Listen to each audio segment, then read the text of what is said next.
The letter collection. The wooden box sits before me like a confession waiting to be heard. Sunday morning light filters through the study windows, casting long shadows across the mahogany desk that Clara picked out 7 years ago. She said it would be perfect for organizing our correspondence, our letters, our life together, our shared dreams pressed between pages like dried flowers. I run my fingers along the brass hinges, feeling the weight of what's inside. Hundreds of letters, maybe thousands, spanning 15 years of marriage. Each envelope bears Clara's elegant handwriting or my own careful script, documenting a love story that I thought would last forever. The irony isn't lost on me that I'm about to discover how wrong I was through the very medium that brought us together. The first letter I pull out is from 1998, when Clara was in New York for a publishing conference. Her handwriting was more hurried then, excitement bleeding through every word. My dearest Ethan, the city is magnificent but incomplete without you. I find myself collecting moments to share with you through these letters. The way morning light hits the Chrysler Building, how a street musician played our song near Central Park. I count the days until I can place this letter in your hands and see your smile as you read it.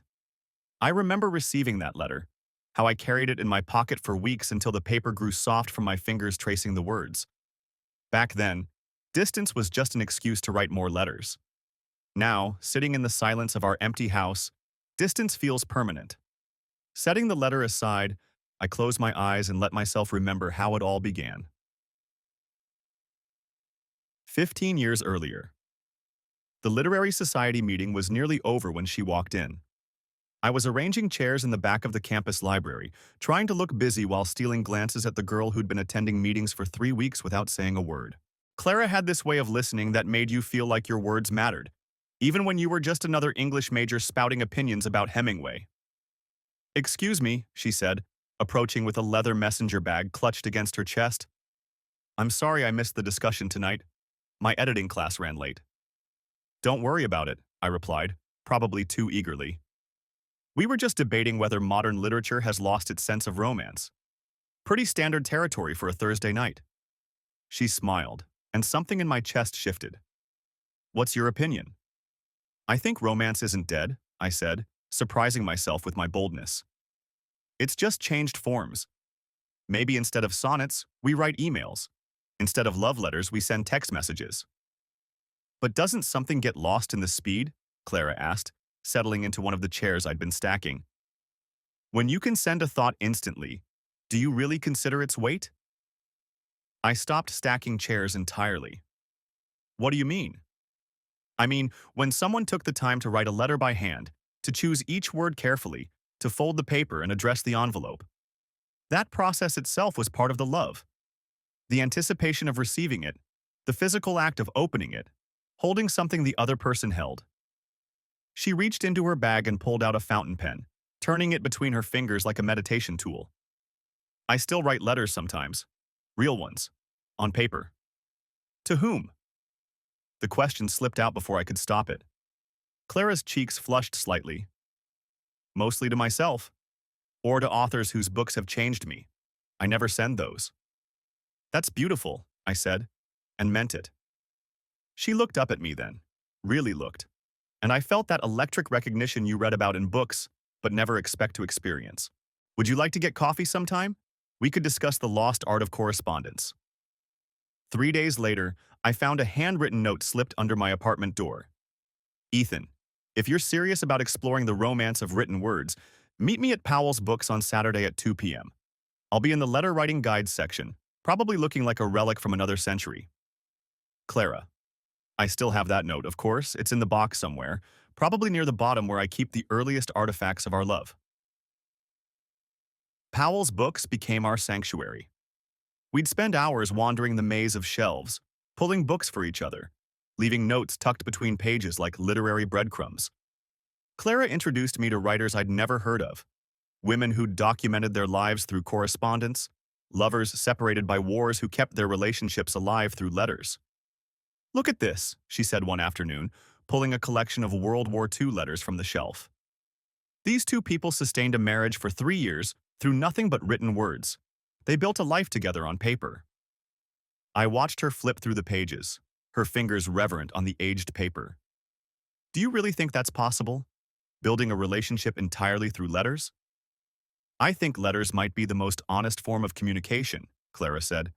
When you write, you have time to consider your thoughts, to be intentional about what you share. You can't hide behind facial expressions or tone of voice. It's just your words and the other person's imagination. That's when I knew I was falling in love with her. Not just with Clara herself, but with the way she saw the world.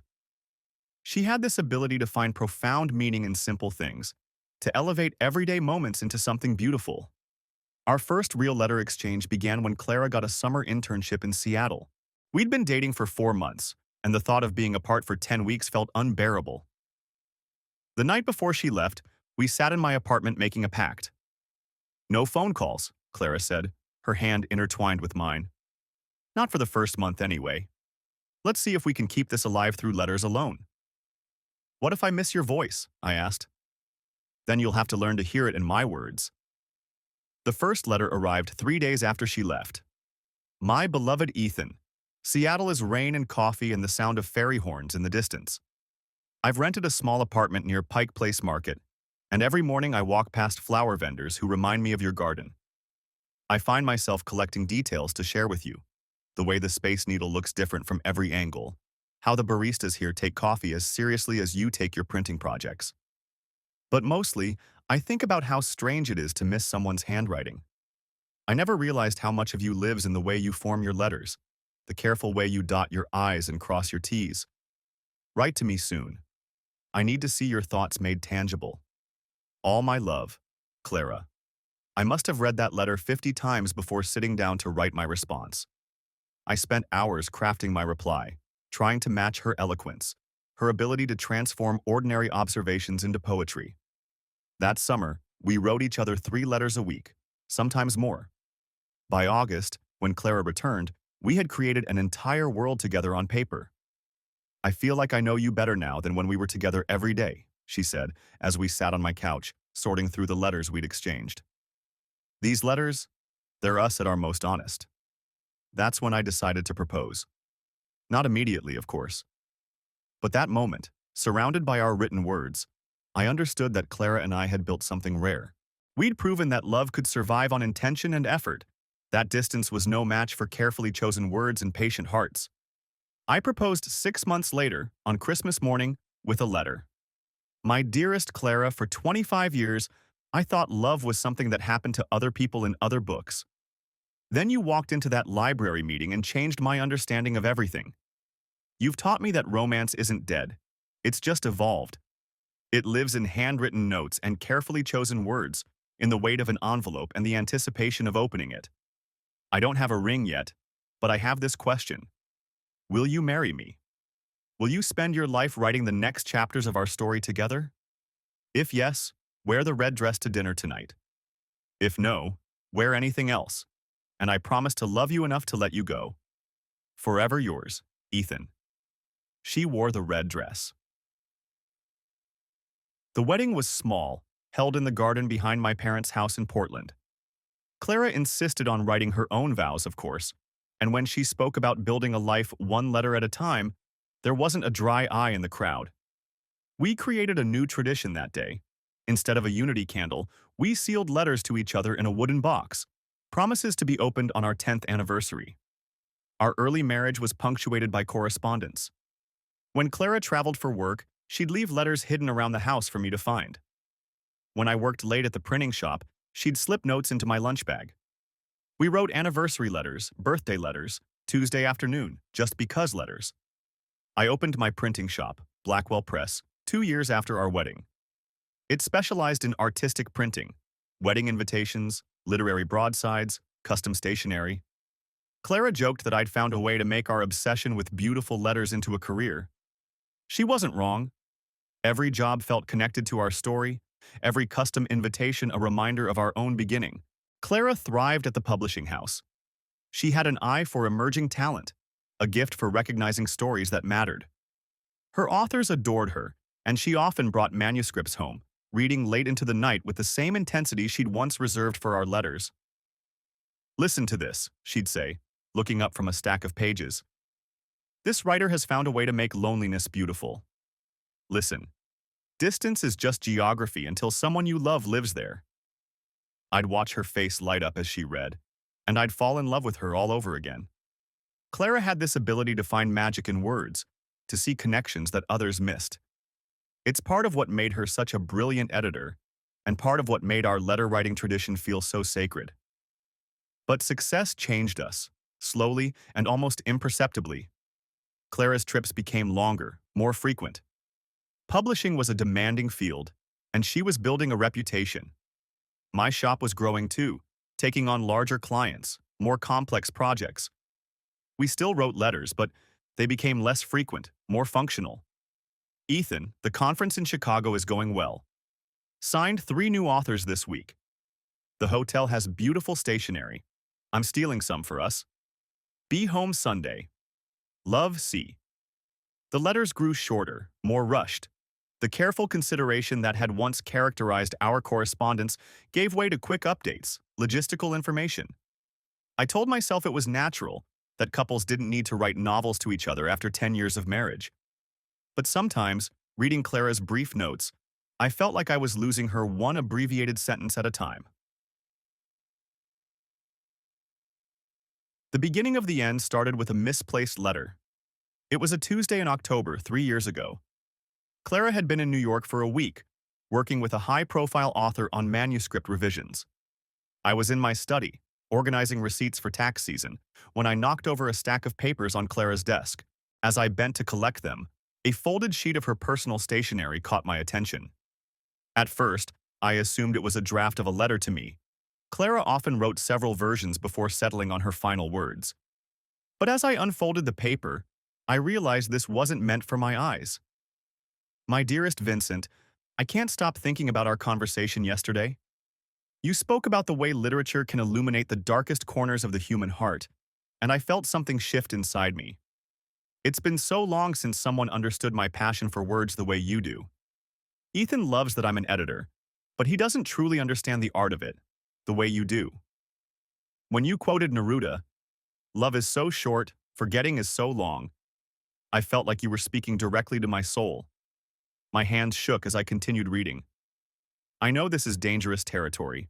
We're both married, both committed to other people. But I can't deny this connection between us. The way you see literature, the way you understand the power of words, it's intoxicating. I find myself counting the days until the conference, not because of the professional opportunities, but because I'll see you again. This letter will never be sent, of course. Some thoughts are too dangerous to make real. But I needed to write them down, to see them on paper, to understand what I'm feeling. Always, Clara. I sat in my study for 2 hours, reading and rereading that letter. Vincent. The name wasn't familiar, but the tone certainly was.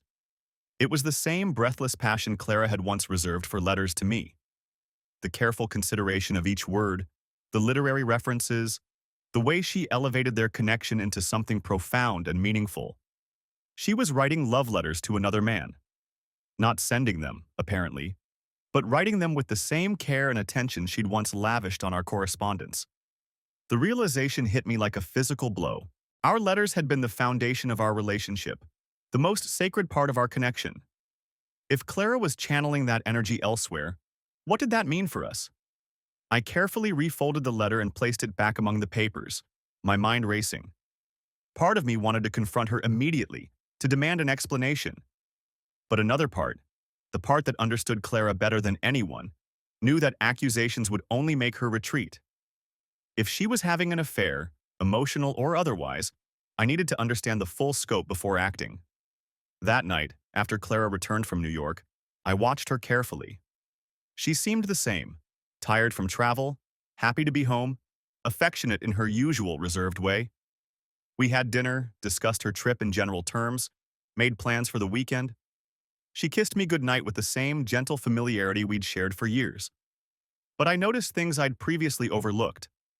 The way she guarded her phone, keeping it face down during dinner. How she'd started receiving mail at the office instead of home, claiming it was more convenient for work correspondence. The subtle changes in her writing style in recent letters to me.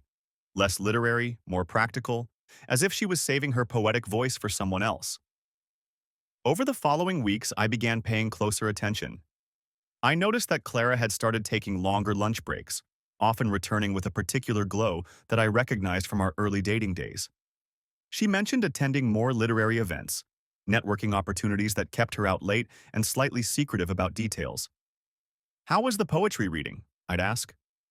Oh, the usual. Pretentious academics discussing the death of verse. Nothing you'd find interesting. But her eyes would light up when she thought I wasn't looking, and she'd get lost in thought in ways that suggested the evening had been anything but boring. I found the hidden letters on a Saturday in November. Clara was at a weekend conference in Salem, something about emerging trends in literary fiction. I was cleaning out our bedroom closet, finally tackling the boxes of miscellaneous items we'd been meaning to organize for months. In the back, behind Clara's winter coats, I discovered a shoebox I didn't recognize. Inside were dozens of letters. Not our letters. I knew our correspondence by heart. These were different. The handwriting was masculine, confident, academic. The return address read V. Sterling, Department of Literature, Portland State University. With trembling hands, I opened the first letter.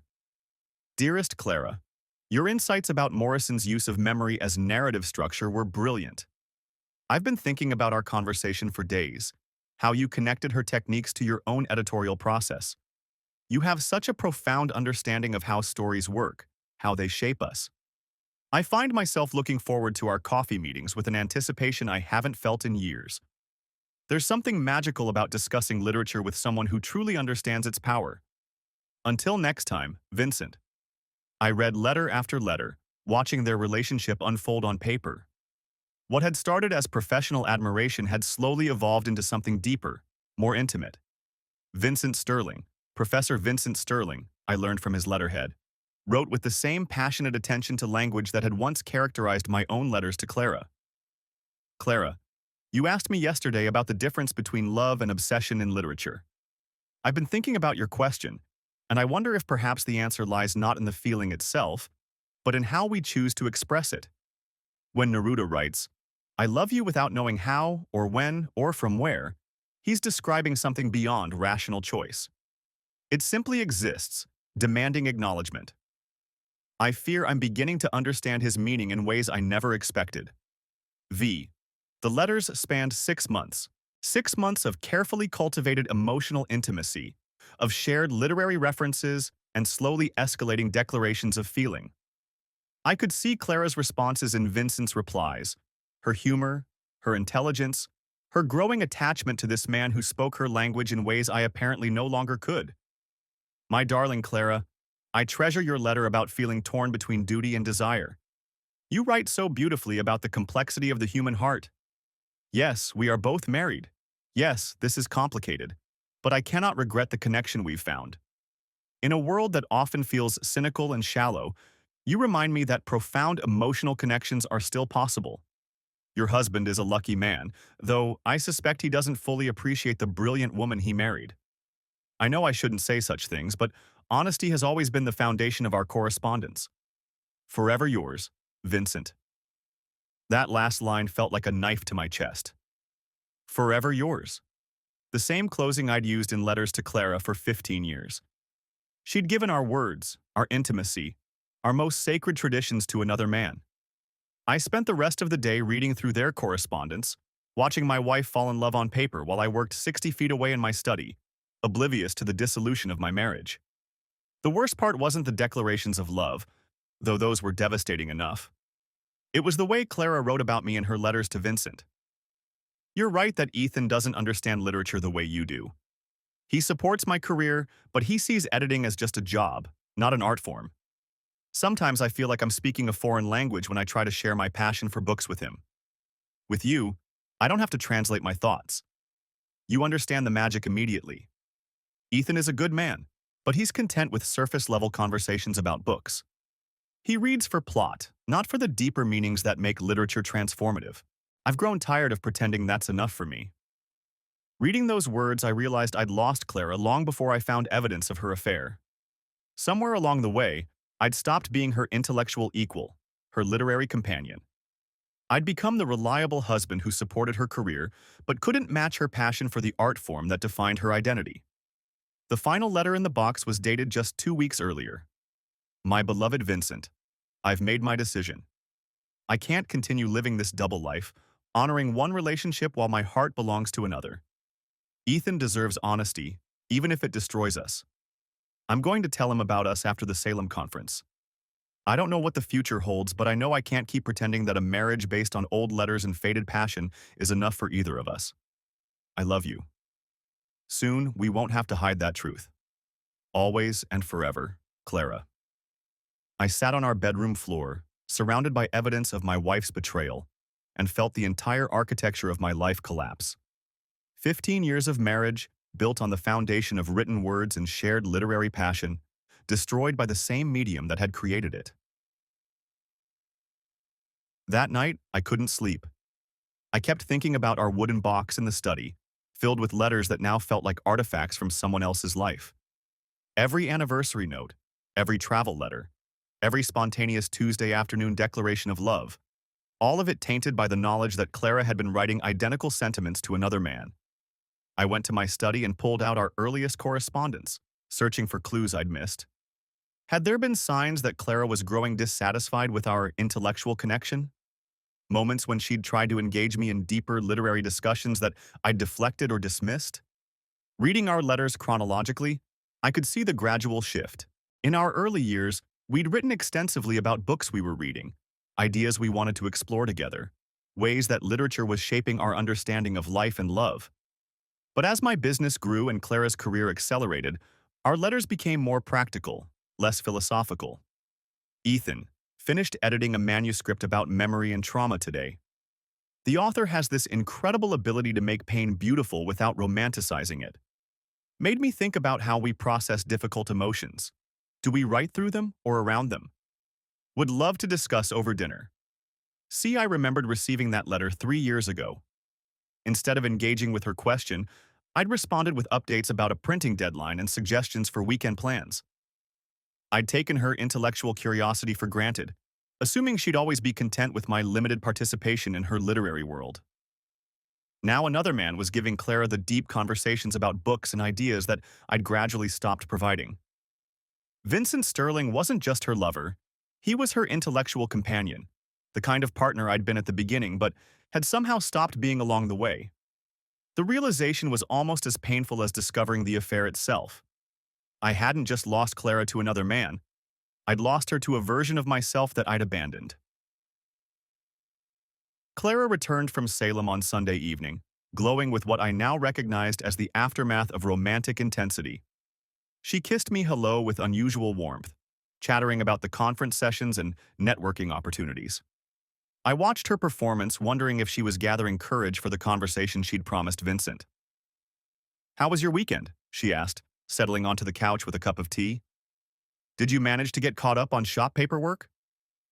"I organized the bedroom closet," I said carefully, watching her reaction. Her face remained neutral, but I noticed the slight stiffening of her shoulders. "Oh? Find anything interesting buried back there?" It was a test, I realized. She was giving me an opening to confront her, to acknowledge what I'd discovered. For a moment, I considered laying everything out, demanding explanations and ultimatums. But something held me back. Maybe it was cowardice, or maybe it was the writer in me, wanting to understand the full story before attempting resolution. "Just old boxes and forgotten winter clothes," I said. "Nothing important." Clara nodded, relief flickering across her features. She wasn't ready for honesty yet, despite her promises to Vincent. The knowledge gave me a strange sense of power. I could control the timing of our confrontation, choose the moment when her deception would finally be exposed. That week, I found myself studying Clara with new eyes. I watched how she crafted her responses to my questions, the way she managed information about her schedule and activities. She was skilled at deception, I realized. Not in a malicious way, but with the same careful attention to detail she brought to editing manuscripts. Every lie was precise, designed to protect both her secret and my feelings. I also began researching Vincent Sterling. A simple internet search revealed a distinguished career in literature, specializing in modern American poetry and the role of correspondence in literary relationships. He'd published papers on epistolary novels, the art of letter writing, the way written communication shaped romantic relationships in literature. The irony was bitter. Clara had fallen in love with a man whose academic specialty was exactly the thing that had brought us together: the power of written words to create and sustain deep emotional connections. She'd found someone who could discuss the theoretical frameworks behind our practical experience, who could elevate our simple love of letters into something scholarly and profound. Looking at his faculty photo, I saw a handsome man in his mid-40s, with graying temples and the kind of intellectual confidence that probably made graduate students swoon. He looked like the kind of professor Clara had always admired: serious, passionate about ideas, capable of long conversations about literature that lasted until dawn. Everything I'd once been, but had somehow stopped being. The confrontation came sooner than either Clara or I expected, triggered by an incident that caught us both off guard. I was having lunch with my best friend Owen Johnston at our usual cafe near the printing shop. Owen worked for the Postal Service and had been my closest friend since college, the kind of steady, reliable presence who knew all my stories and never judged my choices. We met every few weeks to catch up, complain about work, and maintain the kind of uncomplicated male friendship that becomes more precious with age.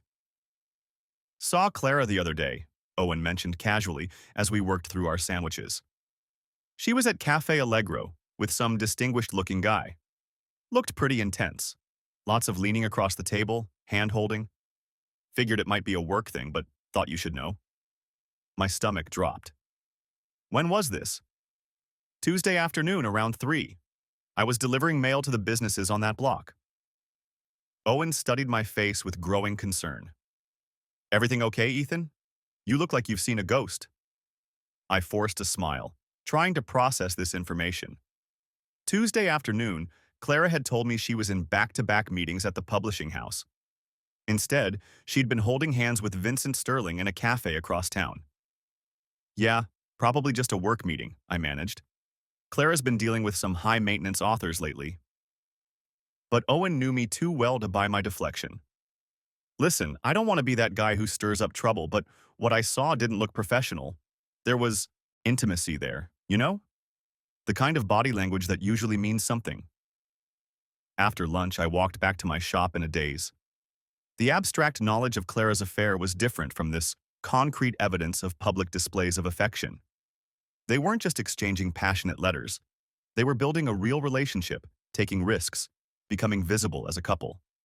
That evening, I decided to give Clara an opportunity for honesty. "How was work today?" I asked, as we prepared dinner together. "Busy," she replied, focusing intently on chopping vegetables. "Meetings all afternoon, then manuscript reviews until late. I'm exhausted." "Any interesting authors to work with?" Clara's knife paused for just a moment. "The usual mix. Nothing too exciting." I watched her face, looking for signs of guilt or internal struggle. Instead, I saw practiced deception, the smooth confidence of someone who'd been lying successfully for months. "Owen mentioned seeing you today," I said quietly. "At Cafe Allegro." The knife clattered against the cutting board. Clara's face went completely white, then flushed red. For a long moment, she stood frozen, and I could practically see her mind racing through possible explanations and exit strategies. She began, then stopped. "That wasn't... I did stop by there briefly, but it was just..." "Who was the man you were with, Clara?" The question hung between us like a blade. Clara set down the knife and turned to face me fully, her hands shaking slightly. In her eyes, I saw a complex mixture of relief, terror, and something that might have been gratitude that the pretending was finally over. "His name is Vincent Sterling," she said quietly. "He's a professor at Portland State." "And?" "And I'm in love with him." The words hit like physical blows, even though I'd been expecting them for weeks. Hearing Clara say it out loud, seeing the truth written across her face, made the situation suddenly, devastatingly real. "How long?" I asked. 6 months. Maybe longer if you count the emotional connection before anything physical happened." "Is it serious?" Clara looked down at her hands, tears beginning to gather in her eyes. "Yes." "I'm sorry, Ethan. I never wanted to hurt you, but I can't pretend anymore. What Vincent and I have, it's everything I thought I'd lost. The intellectual connection, the passion for ideas, the way he understands literature the same way I do. The way I used to understand it? She looked up at me then, surprised by the insight. Yes, exactly like that.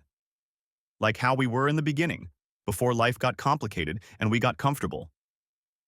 I felt something break inside my chest, not just from her betrayal, but from the accuracy of her assessment. Somewhere along the way, I had stopped being Clara's intellectual companion. I'd let our shared passion for literature become her solitary pursuit while I focused on building my business and maintaining our practical life. Are you leaving me? I asked. Clara was crying now, tears streaming down her face as she struggled to find words. I don't know. I think so. Vincent and we've talked about a future together, but I never wanted it to happen like this, with lies and deception. You deserve better than that. What I deserved was honesty months ago. You're right, I was a coward. I kept telling myself I could manage both relationships, that I could honor our marriage while exploring this connection with Vincent. But that was just selfishness disguised as nobility. We stood in our kitchen, surrounded by the remnants of a normal evening that would never be completed. The vegetables lay half-chopped on the cutting board, dinner abandoned in favor of the conversation that would end our marriage. I found your letters, I said quietly. Clara's eyes widened. Which letters? All of them. The drafts in your desk, the box in our closet. I know about the 6 months of correspondence, about your plans to tell me after Salem, about everything. She sank into a kitchen chair, covering her face with her hands. Oh God, Ethan, I'm so sorry. I know how much our letters meant to us, how sacred that was. Giving those same words to someone else? I know how that must feel. Do you? Do you really understand what it feels like to discover that the most important tradition in our marriage has been happening with another man? That the very thing that brought us together became the thing that took you away from me? Clara looked up at me with genuine anguish. I never meant for it to happen that way. Vincent and I started corresponding about work, about literature. It felt innocent, professional. But gradually, those letters became more personal, more intimate. By the time I realized what was happening, I was already in too deep to stop. You could have stopped. You could have told me what was happening, worked with me to rebuild what we'd lost. Could we have, though? Be honest, Ethan. When was the last time we had a real conversation about books? When did you last engage with my work beyond asking how my day went? I don't think you even remember what manuscripts I'm editing right now. The accusation stung because it was accurate. I couldn't remember the last time I'd asked Clara about her current projects with genuine curiosity rather than polite spousal interest. So this is my fault? No, Clara said firmly. The affair is my fault. The lies are my fault. But the distance between us, the loss of our intellectual connection, that happened gradually, to both of us. I just found someone who could give me what we'd stopped sharing.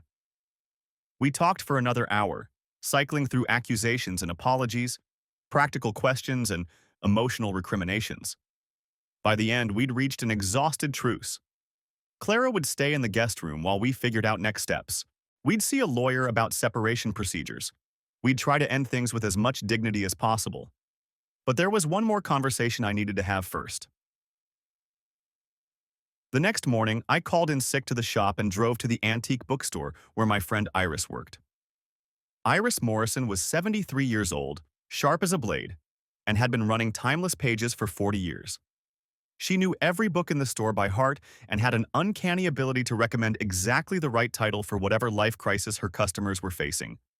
More importantly, Iris had been married 3 times and had survived each divorce with her sense of humor and perspective intact.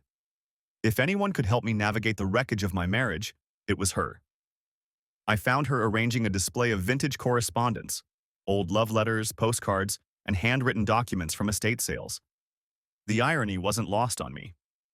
Ethan, she said, looking up with genuine pleasure. What brings you here on a Wednesday morning? Shouldn't you be printing something important? I need advice, I said simply, and maybe a very strong cup of coffee. Iris studied my face with the practiced eye of someone who'd spent decades reading people as carefully as books. Ah, marital troubles, I'm guessing. Come on, let's go to the back room. I just made a fresh pot. We settled into the comfortable chaos of Iris's office, surrounded by towers of books and the gentle smell of old paper. She poured coffee into mismatched mugs and waited for me to begin. Clara's having an affair, I said without preamble. Has been for months. I found out yesterday, and now we're talking about separation. Iris nodded thoughtfully, showing no surprise. With the literature professor, I assume? I nearly dropped my coffee mug. You knew? Honey, I've been watching Clara browse the poetry section for months, picking up books by authors she's never shown interest in before. She'd stand there reading Pablo Neruda with this expression I recognized from my own infatuated days. Plus, she started buying 2 copies of everything, one for her personal collection, one to give away. A woman doesn't suddenly develop that level of generosity unless she's sharing with someone special. Why didn't you say anything? Because it wasn't my place to interfere, and because I suspected you already knew on some level. People usually do, even when they're not ready to admit it. I thought about the signs I'd noticed but dismissed, the nagging sense that Clara was drifting away from me. Iris was right. Part of me had known for months. What do I do now? I asked. What do you want to do? I want to be angry. I want to hate her for betraying our marriage, for giving our most sacred traditions to someone else. But mostly, I just feel sad. And maybe guilty, because I know I stopped being the partner she needed. Iris leaned back in her chair, considering. Tell me about the early days of your marriage. What made your relationship special? I found myself describing our letter-writing tradition, the way we'd built intimacy through written words, the deep conversations about literature that had sustained us through years of loving partnership. And when did that stop? Iris asked gently. Gradually. I got busy with the shop, Clara got busy with her career. We still wrote letters, but they became more functional, less meaningful. We stopped talking about books together, stopped sharing ideas. I started seeing her editing work as just a job instead of her passion. So Clara found someone who could give her the intellectual intimacy you'd stopped providing. That's what she said. Is she right? I considered the question honestly. Yes, I think she is. Then here's my advice, dear one. Don't waste energy on anger. Anger feels productive, but it's just another form of avoidance. Instead, figure out what you want your life to look like going forward. Do you want to fight for your marriage? Do you want to rebuild the intellectual connection you lost? Or do you want to let Clara go and focus on becoming the kind of person who won't make the same mistakes in the next relationship? I don't know if there's any point in fighting for a marriage where my wife is in love with someone else. Probably not, Iris agreed. But there might be a point in fighting for yourself, in remembering who you were when Clara fell in love with you, and deciding whether that person is worth recovering. I spent the rest of the morning in Iris's bookstore, browsing the literature section, rediscovering authors I'd abandoned in favor of practical concerns. I picked up a collection of Neruda's poetry, the same book I'd seen Clara reading months earlier, and felt a shock of recognition at the words that had probably seduced her away from me. Love is so short, forgetting is so long. Reading Neruda's passionate declarations of love and loss, I understood what Clara had been trying to tell me about the power of literature to illuminate human emotion. Vincent Sterling hadn't just offered her an affair, he'd offered her a return to the intellectual passion that had defined her identity long before she'd married me. The divorce proceedings unfolded with surprising civility. Clara moved in with Vincent, renting a small apartment near the university while we figured out the division of assets and custody of our shared life. We had no children to complicate matters, just 15 years of accumulated possessions and memories to sort through. The most difficult conversation involved our letter collection. I don't know how to divide them, Clara said as we sat in my study, the wooden box between us like a mediator. They're our story, but they're also tainted now, I suppose. Keep the ones that matter to you, I said. I'll keep the ones that matter to me, or we could burn them all and start fresh. I don't want to burn them. Even if our marriage didn't survive, those letters represent real love, real connection. That shouldn't be erased. In the end, we decided to keep the collection intact, stored in my study until some future date when we could look at them without pain. It felt like the right decision. Those letters were the artifact of our best selves, evidence that we'd once built something beautiful together, even if we couldn't sustain it. Clara moved out on a rainy Thursday in February. I helped her pack, carrying boxes to Vincent's car while he waited respectfully in the driveway. He was exactly what I'd expected: distinguished, intelligent, comfortable with Clara in ways that made their connection obvious. Watching them together, I felt a complicated mixture of jealousy and recognition. They had the same intellectual intensity Clara and I had shared 15 years earlier. "I'm sorry it ended this way," Clara said as we loaded the final box. "I never wanted to hurt you." "I know. I'm sorry too, for letting us drift apart, for not being the partner you needed. You were a wonderful partner, Ethan. We just grew in different directions.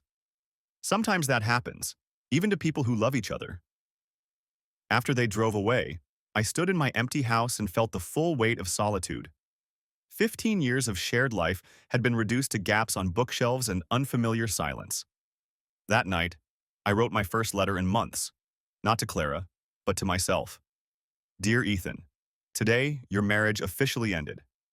You are 42 years old, living alone for the first time since college, trying to figure out who you are when you're not half of a couple. This is terrifying and liberating in equal measure. Tomorrow, you'll begin the work of rebuilding your life. Tonight, you're allowed to grieve." The months that followed were the most difficult of my adult life. I threw myself into work, expanding the printing shop services, taking on projects that required the kind of attention to detail that kept my mind occupied. But evenings were brutal. Coming home to an empty house, cooking dinner for one, falling asleep in a bed that felt enormous and cold. I started therapy, partly because Iris insisted, and partly because I recognized that I needed help processing the failure of my marriage. Dr. Patricia Henley was a soft-spoken woman in her 50s who specialized in relationship transitions. She helped me understand that divorce grief follows the same patterns as death grief: denial, anger, bargaining, depression, acceptance. "Where are you in that process?" she asked during one of our sessions. "Stuck somewhere between depression and acceptance," I said. "Some days I feel like I'm moving forward, building a new life. Other days I feel like I've lost everything that mattered." "What did you lose, specifically?" "My wife, my marriage, my sense of identity as a husband, the future I'd planned." "What didn't you lose?" I considered the question. "My shop, my friendships, my health, my capacity to love, I suppose." "Your intelligence? Your appreciation for literature? Your ability to write letters?" "I guess not." "So you lost the structure of your life, but not the essential elements of who you are." That conversation marked a turning point. I began reading again, not just for pleasure, but with the same intellectual curiosity I'd shared with Clara in our early years. I joined a book club at Iris's store, engaging in the kind of literary discussions I'd avoided for years.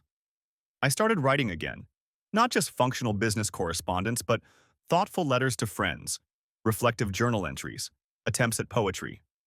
6 months after the divorce, I received an unexpected letter from Clara. "Dear Ethan, I hope you're well and that this letter doesn't cause you pain. I've been thinking about you, about us, about the way our marriage ended. I wanted you to know that Vincent and I are happy, but not at your expense. I hope you understand that the love I felt for you was real, even if it wasn't enough to sustain our marriage. I also wanted to apologize again for the deception, for the way I handled my feelings instead of talking to you honestly about the problems in our relationship. You deserved better than that. I hear from Iris that you're doing well, engaging with literature again, becoming the person you were when we first met. That makes me happy. Take care of yourself. With affection and respect, Clara."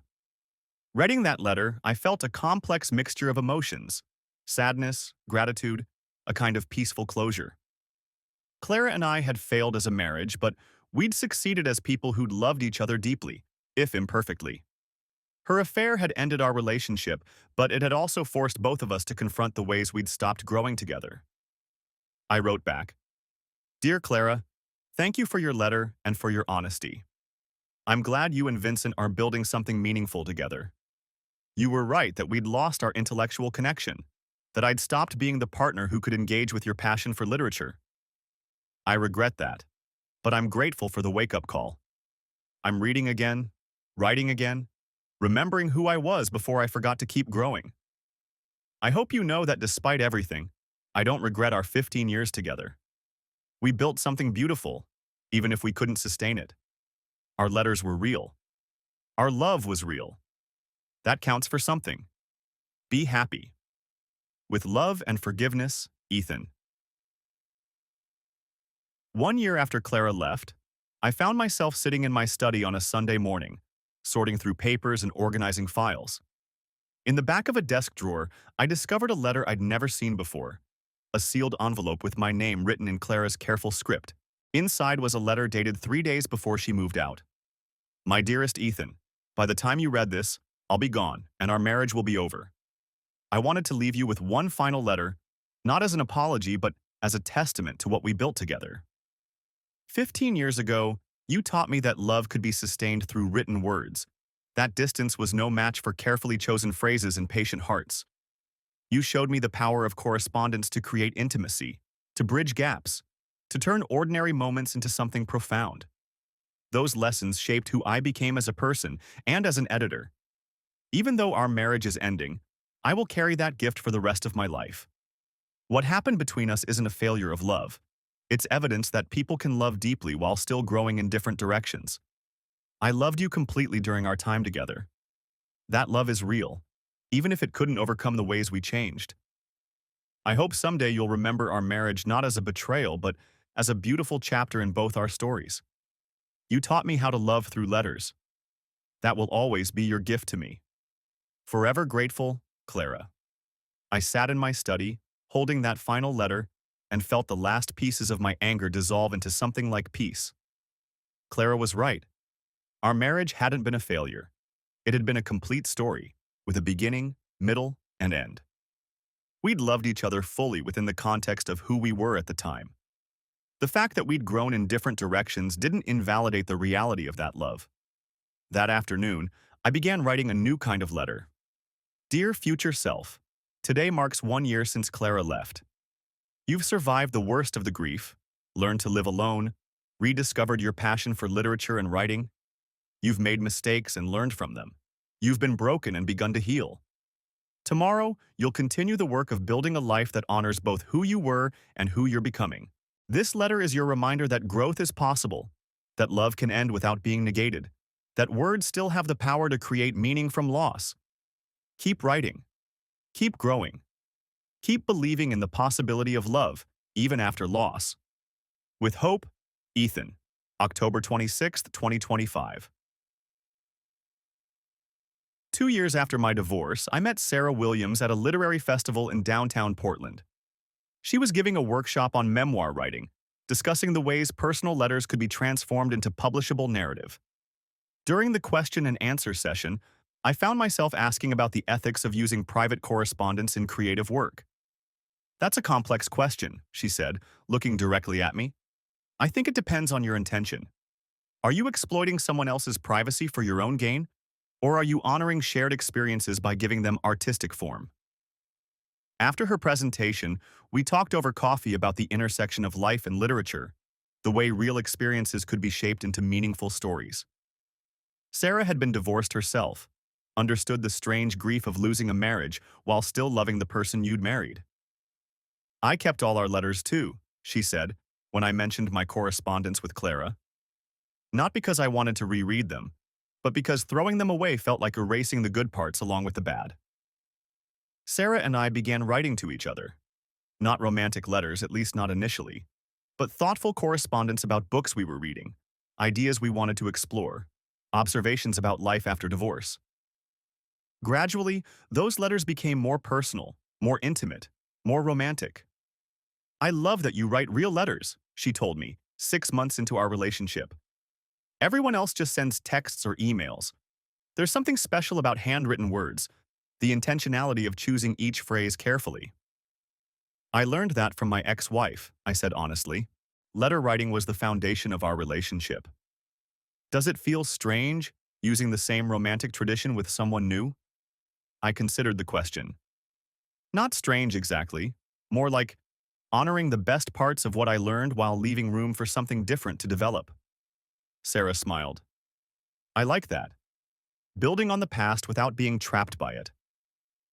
Our correspondence developed its own character, different from the literary intensity I'd shared with Clara but equally meaningful. Sarah and I wrote about daily life, future dreams, the small observations that created intimacy between two people learning to trust again. Our letters were evidence that love could be rebuilt after loss, that the capacity for deep connection could survive divorce and disappointment. 3 years after Clara left, I received a wedding invitation in the mail.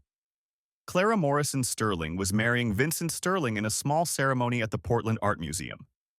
The invitation was elegant, literary in its design, exactly what I would have expected from two people who'd fallen in love over discussions of poetry and prose. I surprised myself by feeling genuinely happy for them. Clara had found the intellectual companion she'd been seeking, someone who could match her passion for literature and support her career with true understanding. Vincent had found a brilliant woman who shared his love of books and ideas. They'd built their relationship on the same foundation of correspondence and shared literary passion that had once sustained my marriage to Clara. I sent them a wedding gift, a collection of handmade stationery from my printing shop, along with a brief note wishing them happiness. 2 weeks later, I received a thank you card from Clara. Dear Ethan, thank you for the beautiful stationery and for your kind wishes. Your generosity means more than you know. Vincent and I are very happy, and I hope you're finding happiness too. I saw your engagement announcement in the newspaper. Sarah seems wonderful, and I'm so glad you found love again. It gives me great joy to know that both of us have found partners who appreciate who we've become. With gratitude and affection, Clara, Sarah, and I had gotten engaged the month before, announcing our plans in the local paper where Clara had apparently seen the notice. It felt surreal to be planning my second wedding while my ex-wife planned hers, but also oddly appropriate. We were all moving forward, building new relationships while honoring what we'd learned from past ones. Today, as I sit in my study, sorting through the wooden box of letters that once defined my marriage to Clara, I'm struck by the strange completeness of our story. We loved deeply, grew apart, divorced with dignity, and found happiness with new partners. Our letters remain as evidence of what we built together. Not a failed marriage, but a complete relationship that served its purpose in both our lives. I've kept my promise to write letters to myself, documenting the journey from devastation to recovery to new love. Those letters have become my roadmap through grief and healing, proof that words still have the power to create meaning from loss. Sarah and I are getting married next month. We've decided to start our own tradition of correspondence, writing letters to each other on important occasions, creating our own archive of love and commitment. It's not the same as what I shared with Clara, but it's not meant to be. It's something new, built on the foundation of everything I've learned about love, loss, and the power of carefully chosen words. Clara was right about one thing: forgetting is indeed long. But remembering doesn't have to be painful. Sometimes memory becomes the foundation for wisdom, the raw material for building something better. I close the wooden box and return it to its place on the shelf. Those letters will always be there, a testament to the love Clara and I shared and the people we became because of each other. Tomorrow, I'll write a new letter to Sarah, adding to the collection we're building together. Tonight, I'll write in my journal, documenting this moment of closure and gratitude. The story that began with handwritten letters in a college library has ended with acceptance and new beginnings. Clara found her happy ending with Vincent, built on their shared passion for literature and ideas. I found mine with Sarah, grounded in the lessons learned from my first marriage and the determination to keep growing. In the end, that's what love letters really are. Not just records of romantic feeling, but evidence of our capacity to grow, to learn, to begin again. Clara's betrayal led to our divorce, but it also led to her happiness with Vincent and my eventual happiness with Sarah. Sometimes the end of one story becomes the beginning of two better ones. I pick up my pen and begin writing tomorrow's letter to Sarah, continuing the tradition that has defined my understanding of love for 20 years. Words still have power. Stories still matter.